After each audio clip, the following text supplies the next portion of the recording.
Hello students.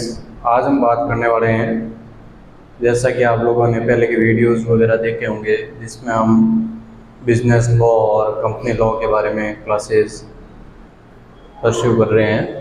आज की हमारी क्लास रहेगी वो रहेगी सेल ऑफ गुड्स एक्ट 1930 से रिलेटेड, और उसमें भी आज हमारा टॉपिक रहेगा वो रहेगा right off unpaid seller. Section उसकी कौन सी है 45 से 61 तक। ठीक है, तो ये आपके बीकॉम में, जैसे एलएलबी में और सीपीटीसीए का एग्ज़ाम फाउंडेशन है, उसमें इन सब में ये लगभग सिलेबस सेम ही रहता है सेल ऑफ गुड्स एक्ट का। उसमें आज का हमारा टॉपिक है कि राइट ऑफ अनपेड सेलर। ठीक है, कि एक अनपेड, सबसे पहले हम बात करते हैं कि अनपेड सेलर क्या होता है। तो अनपेड सेलर का ये मीनिंग होता है कि जैसे आप किसी व्यक्ति से कोई गाड़ी खरीदते हो, कार खरीदते हो, ठीक है, महिंद्रा की स्कॉर्पियो ले ली आपने अपने फ्रेंड से, और अभी तक आपने उसको पेमेंट नहीं किया है। आपके पास में कार आ गई बट उसका अभी तक आपने पेमेंट नहीं किया है, तो आप क्या कहलाओगे? एक तरीके से क्या कहलाओगे आप अनपेड बायर कहलाओगे। जबकि मान लो आप अपनी शॉप चला रहे हो, दुकान चला रहे हो, ठीक है, आपकी कोई फर्म है और आपके पास में कोई कस्टमर आता है और आपसे 1 लाख रुपए का माल उधार लेके चला जाता है। तो आपने 1 लाख रुपए का माल तो दे दिया, बट अभी तक उसने 1 महीने हो गए, 2 महीने हो गए, 1 महीने की आपने क्रेडिट छूट दी थी, बट अभी तक उसने आपको पेमेंट नहीं दिया है। तो आपके क्या राइट्स होंगे? आप क्या कर सकते हो? उसके कोर्ट में केस कर सकते हो, या फिर ब्याज इंटरेस्ट ले सकते हो, लेट पेनल्टी लगा सकते हो। आपके क्या क्या राइट्स होंगे उसके बारे में हम बात कर रहे हैं कि ठीक है, एक सेलर के जिसको अभी तक पेमेंट नहीं मिला है, चाहे वो फुल पेमेंट हो या कुछ इंस्टॉलमेंट अगर नहीं मिली है तो भी, ठीक है, तो उसको अपन क्या बोलते हैं? अनपेड सेलर बोलते हैं। उसकी क्या क्या राइट्स होंगे, अधिकार क्या होंगे? तो पहले हम बात करते हैं अगेंस्ट गुड्स, कि आपने अपना, जैसे रॉ मटेरियल आपकी दुकान थी, फर्नीचर की दुकान थी, ठीक है, आपने फर्नीचर का जो भी काम था वो कंप्लीट करके दे दिया किसी को, या आपने फर्नीचर के सोफा सेट वगैरह है वो बना के दे दिए, ठीक है, बट अभी तक आपको पेमेंट नहीं मिला है, तो आपके राइट्स अगेंस्ट गुड्स क्या होंगे? मतलब आप गुड्स को वापस ला सकते हो, नहीं ला सकते हो। और दूसरा होता है अगेंस्ट बायर। बायर के अगेंस्ट में आपके क्या राइट्स होते हैं? उससे पैसे ले सकते हो, नहीं ले सकते हो, उसके अगेंस्ट में हम बात कर रहे हैं। पहला हम बात करते हैं अगेंस्ट गुड्स। इसमें भी 2 पॉइंट्स में हम समझते हैं। पहला है कि property pass to the as pass to buyer, और दूसरा है property not pass to buyer. इसका ये मीनिंग हो गया कि आप जैसे सोफा सेट वगैरह कोई बनाते हो, फर्नीचर का काम करते हो, ठीक है, और आपने किसी कस्टमर को माल दिया है 5 लाख का।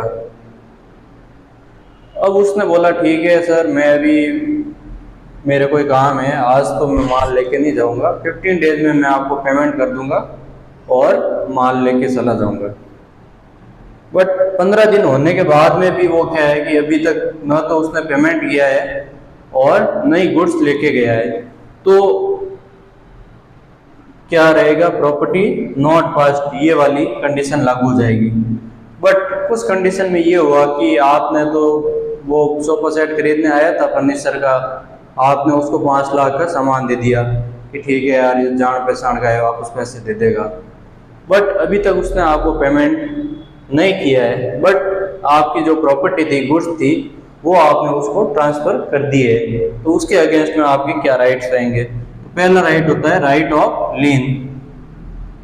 राइट ऑफ लीन का मीनिंग ये होता है कि आप जो गुड्स उसको ट्रांसफर कर दिया है कस्टमर को, उस पर अभी भी आपका अधिकार रहेगा, आप उस गुड्स को वापस मंगवा सकते हो।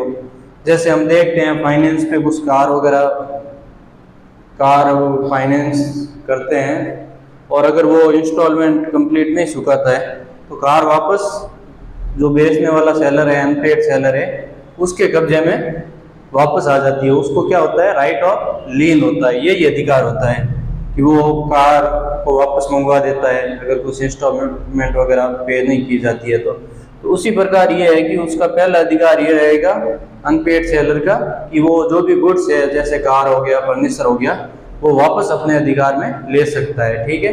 दूसरा हम बात करते हैं stoppage in transit. Stoppage in transit का मतलब ये होता है कि आपने गुड्स यहाँ से मान लो मुंबई भेजना था, मुंबई भेज दिया है, बट अभी तक वो कस्टमर के पास में नहीं गया है, उसको डिलीवर नहीं हुआ है, अभी भी वो आपका रास्ते में ही है, तो आप उस गुड्स को क्या करवा सकते हो, जैसे अहमदाबाद तक गया तो आपने जो गुड्स लेके जा रहा था एजेंसी के थ्रू आपने भेजा था, उसको कॉल करके बोला कि यार वो जो कस्टमर था वो तो दिवालिया हो गया, आप वहीं पे गुड्स रोक दो और वहीं पे या तो अहमदाबाद रखवा दो या फिर वापस अपने पास में गुड्स मंगवा दिया।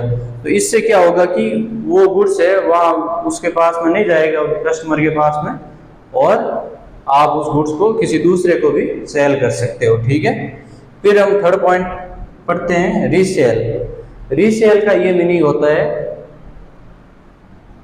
कि जैसे कोई पेरिसेबल नेचर का कोई गुड्स है, मान लो जम्मू से आपने एप्पल मंगाए, आप मान लो जम्मू के व्यापारी हो और आपने राजस्थान में एप्पल भेजे हैं। ठीक है। अब आपने एप्पल भेजे थे बट वो आ रहे थे रास्ते में और आपको पता चला कि यार एप्पल तो मैंने 5 लाख लेके भेज दिए, बट जो कस्टमर था वो तो दिवालिया हो गया, अभी वो पेमेंट कर ही नहीं सकता, उसके पास में इतना पेमेंट ही नहीं है। ठीक है। तो अब आपका क्या राइट्स रहेगा, वो रहेगा रीसेल का राइट। अब आप बोलोगे जो भी आपके ट्रांजिट में एजेंट को आपने भेजा है उसको बोलोगे कि जिस कस्टमर को हमारे माल भेजना था वो तो अब ले नहीं रहा है, उससे तो मैं बाद में निपट लूंगा, आप एक काम करो, ये जो एप्पल भेजे है ये राजस्थान की किसी भी मंडी में जो रेट चल रही है मार्केटेबल रेट, उस पे आप भेज के आ जाना। ठीक है। और जो पेमेंट मिले वो ले लेना। तो ये हमने क्या किया है, तीसरा पॉइंट क्या है, राइट ऑफ रीसेल। तो अगेंस्ट गुड्स में हमारे 3 हो जाएगा। पहला तो हो जाएगा राइट ऑफ लीन। ठीक है। राइट ऑफ लीन का मतलब होता है गुड्स अपने पास में वापस अधिकार में ले लेना। दूसरा अधिकार मतलब कब्जे में ले लेना। ठीक है। दूसरा होता है स्टॉपेज इन ट्रांजिट, मतलब आप ट्रांजिट में अभी तक गुड्स है तो आप उससे वापस मंगवा सकते हो, वहाँ अपने किसी गोदाम में बीच में रुकवा सकते हो।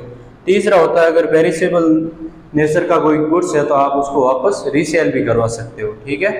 फिर हम बात करते हैं कि अगर प्रॉपर्टी अभी तक आपके पास में ही है, अभी तक आपने कस्टमर को ट्रांसफर नहीं की है, तो आपके क्या राइट्स होंगे। तो उसमें पहला राइट्स आपका होगा विद होल्डिंग डिलीवरी। अब आप जैसे आपको पता चला कि आपका जो कस्टमर था, बायर था, वो दिवालिया हो गया है, अभी उसके पास में आपको देने के लिए कुछ भी नहीं है, तो आप क्या करोगे, उस गुड्स को अपने पास में विद होल्डिंग कर दोगे, आप आगे भेजोगे ही नहीं। ठीक है। आपको न तो यहाँ आपके पास में गुड्स है तो आप दूसरे कस्टमर को ढूंढोगे, अगर दूसरा कस्टमर आ गया तो उसको आप सेल कर दोगे, क्योंकि आपको पता है कि अब जिस बायर को मैंने सेल किया है उस बायर की तो विलिंगनेस तो है बट पैसा ही नहीं है, तो वो रोकड़ा क्या देगा। ठीक है। फिर हम बात करते हैं second, right of lien. Right of lien में वही अधिकार रहेगा, अगर प्रॉपर्टी आपने ट्रांसफर नहीं की है तो अपने कब्जे में वापस ले सकते हो। दूसरा है राइट ऑफ रीसेल। रीसेल में यही है कि पेरिशेबल नेचर का गुड्स होता है तो आप उसको रीसेल कर सकते हो, या फिर स्टॉपेज इन ट्रांजिट, आप ट्रांजिट में भी रुकवा सकते हो। तो मतलब ये 3 पॉइंट तो इन दोनों के सेम रहेंगे, बट एक ये एक्स्ट्रा पॉइंट है वो है विद होल्डिंग, क्योंकि ये अभी तक आपके कब्जे में ही है गुड्स। ठीक है। फिर हम बात करते हैं कि write off unpaid seller against buyer. आप जो कस्टमर है उसके अगेंस्ट में आपके क्या राइट्स होंगे। ठीक है।